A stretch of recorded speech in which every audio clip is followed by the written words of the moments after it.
नमस्कार. दिवसाची सुरुवात देवपूजेने झाली की दिवस अगदी प्रसन्न जातो. देवपूजा करण्याआधी सगळं घेऊन बसलं की सारखं उठावं लागत नाही. चांगले विचार मनाला नवी दिशा देतात आणि योग्य दिशा जीवन सुंदर बनवते. जरी काही साध्य झाले नाही, फक्त विश्वासाने मेहनत करत राहा. कासवाच्या गतीने का होईना, पण रोज थोडी थोडी प्रगती करा. खूप ससे येतील आडवे, बस त्यांना हरवायची हिंमत ठेवा. किती सुंदर विचार आहे ना? सकाळी उठल्यावर मी रोज एक तरी पॉझिटिव्ह गोष्ट ऐकते किंवा बघते. त्यामुळे मला दिवसभर पॉझिटिव्ह राहायला मदत होते. घरात कितीही कामं असली तरी देवांच्या पूजेसाठी मी रोज 1 तास काढते व शांतपणे देवाजवळ बसून देवांची पूजा करते.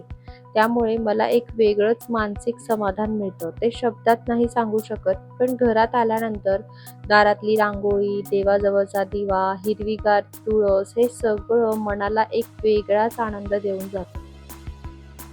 पूजेसाठी लागणारे सामान मी आधीच काढून ठेवते. फुलं रात्रीच आणते. देवांचे आसन रोजच्या रोज धुवून ठेवते.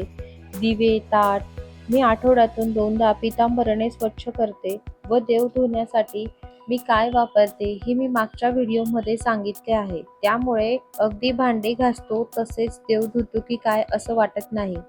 मीही आधी पितांबरीनेच देव धुवत होते, पण मला काहीतरी चुकल्यासारखं वाटायचं. म्हणून या पीठाने मी 1-2दा अंघोळ घालून बघितली देवांची आणि देव अगदी नव्यासारखेच दिसायला लागले. म्हणून तेव्हापासून मी आता ह्याच पीठाने अंघोळ घालते आणि अंघोळ घातल्यानंतर गरम पाणी वापरायचं. त्यामुळे देवांवरचा चिकटपणा पण निघून जातो.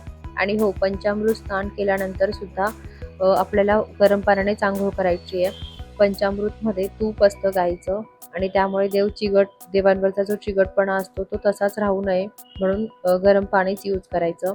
तुम्हाला लगेच फरक जाणवेल. एकदा तुम्ही पण करून बघा.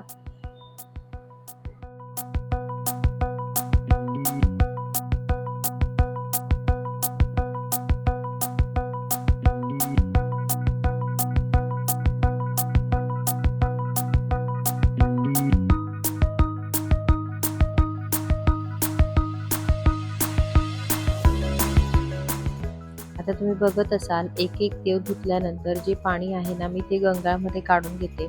त्यामुळे काय होतं ना, डिशमध्ये खूप सारं पाणी साचत नाही आणि ते आपल्याला देव धुवायला पण सोपं होतं.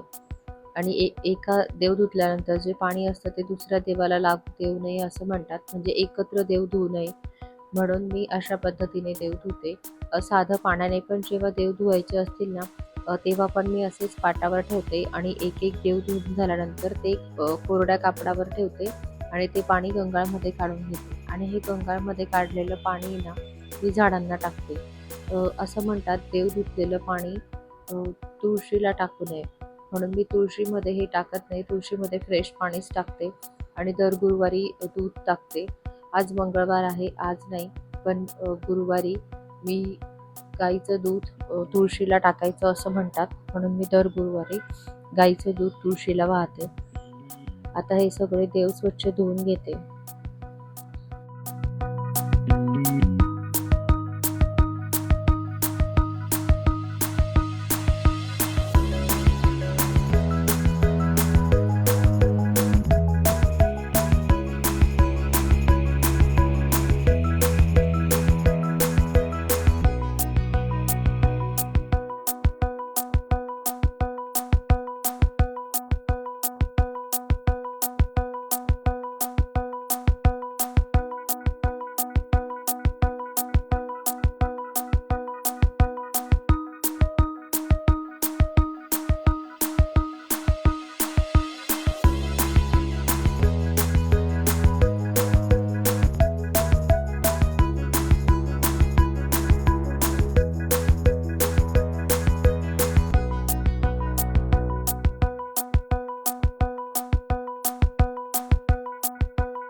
इथे माझ्याकडे आता देवीचा टाक आहे, कुळदेवीचा. तर तो चांदीचा आहे, तरी पण तो अगदी छान स्वच्छ निघतो या पिठाने.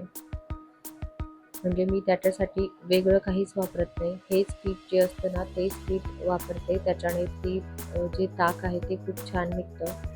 आणि हा खंडोबाचा कुळदैवत, ही कुळदेवी आहे आणि हे कुलदैवत आहे.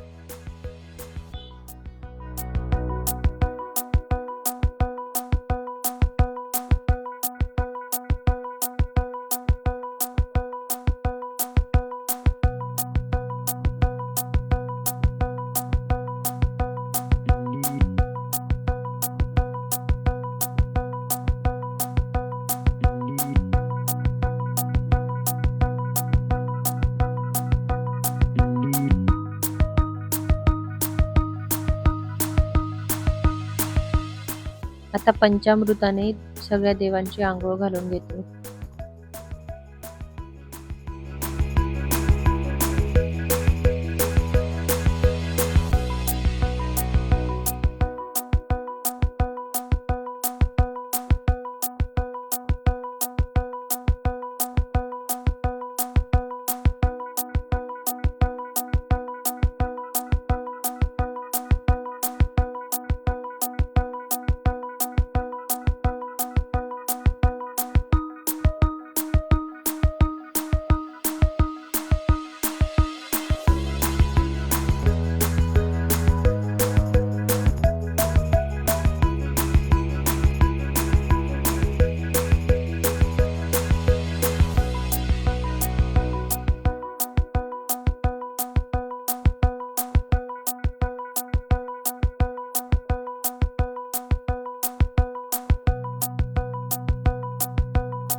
सगळ्या देवांची पंचामृताने अंघोळ घालून त्या एका कापडावर ठेवले होते. आता सगळे देव स्वच्छ पुसून एका डिशमध्ये ठेवते. ती डिश पण आधी पुसून घेतली होती.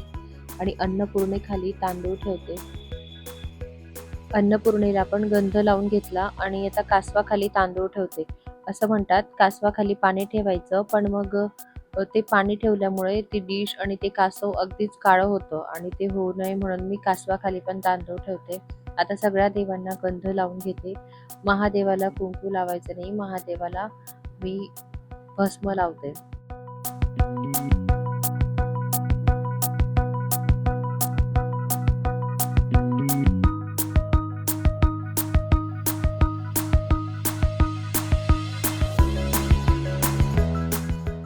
आता माझ्याकडे या मोत्यांच्या माळी आहेत. मी सगळ्या देवांना या माळी घालून घेते.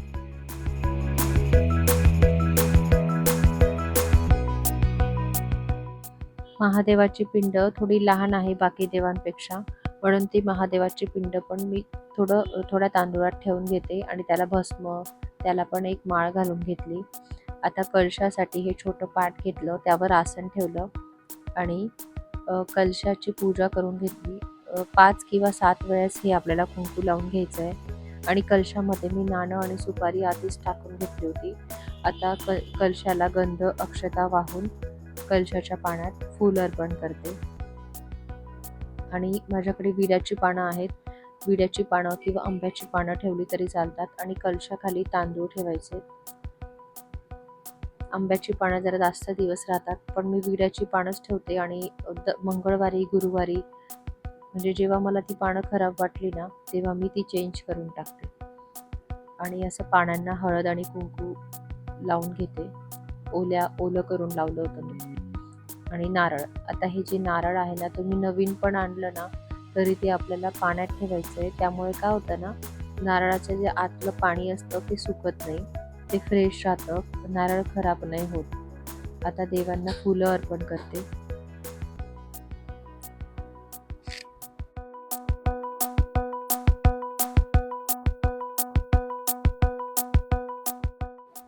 फुलं वाहून झाली. आता देवापुढे छोटीशी रांगोळी काढून घेतली. तुपाचं निरंजन पेटवलं आणि देवांना नैवेद्य दाखवला. तुम्हाला तर माहितीच आहे, सकाळी सकाळी माझं स्वयंपाक झालेला असतो, मग देवांनाही नैवेद्य दाखवला जातो. आणि असं काहीसं माझं देवघर दिसतं देवपूजा झाल्यानंतर. देवपूजा झाल्यानंतर उंबरठा पूजन करायला घेते. सगळ्यात आधी उंबरठा पूजन करायचं असतं, पण मग मला जसं जे जमेल ते आधी मी करते. नंतर तुळशीची पूजा, गॅसची पूजा. चला मग कसा वाटला व्हिडिओ कमेंट करून नक्की सांगा. पुन्हा भेटूया अशाच एका मस्त व्हिडिओ सोबत. तोपर्यंत बाय.